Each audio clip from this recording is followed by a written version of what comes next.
Magistrate और force रहेगा, उन सभी का ब्रीफिंग रखा था।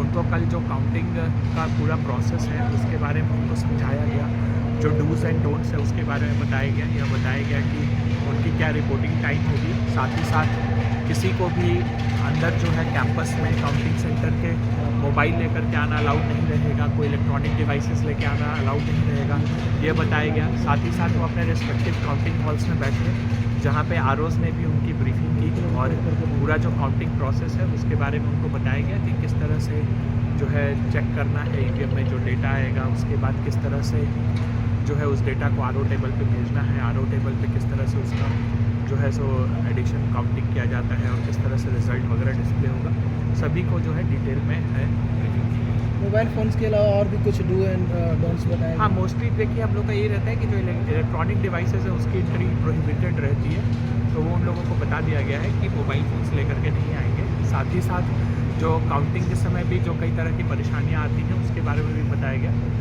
कि अगर ईवीएम में डेटा मिसमैच है तो किस तरह से उस सिनारियो को कैसे हैंडल करना है। कभी ईवीएम में अगर आपको डेटा नहीं आ रहा है तो क्या करना है। लास्ट में जो मैंडेटरी वीवीपैट के 5 बूथ्स की जो काउंटिंग होनी होती है रैंडमली, उसको क्या करना है, तो इन सभी के बारे में डिटेल से सभी को बताया गया है। साथ ही जो पोस्टल बैलेट्स हैं उनको भी समझाया गया है कि किस तरह से पोस्टल बैलेट्स के वोटिंग काउंटिंग को करना है, किस तरह से क्या क्या ग्राउंड्स हैं जिसके बेसिस पे पोस्टल बैलेट्स रिजेक्ट होते हैं। इन सभी चीज़ों को पहले भी ट्रेनिंग दी गई थी, आज भी जो है सो वो आरओ स्पेसिफिक, कॉन्स्टिट्यूंसी स्पेसिफिक उसकी ट्रेनिंग दी गई है। रुझान सर कब तक मिलने शुरू हो जाएंगे?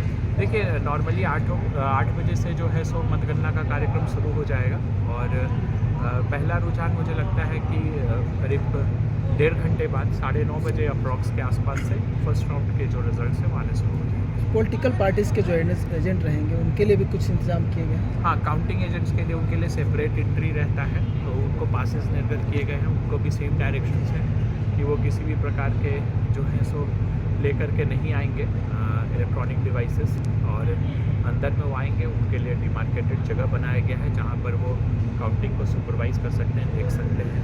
और साथ ही साथ जो पॉलिटिकल पार्टीज़ को जो उनके इलेक्शन एजेंट कैंडिडेट और उनके जो इलेक्शन एजेंट होते हैं उनको भी बताया गया है कि आप किस तरह से आ सकते हैं, किधर किधर आप घूम सकते हैं, कौन कौन से एरियाज़ है जहाँ पे आप जा सकते हैं। विजय जुलूस को लेकर भी कुछ इंतजाम किया गया है? हाँ, जो बाहर में चूँकि काफ़ी एक बड़े संख्या में लोगों के इकट्ठा होने की भी संभावनाएं होती हैं, तो उसको लेकर के ट्रैफिक व्यवस्था जो है उसको भी थोड़ा बदलाव किया गया है।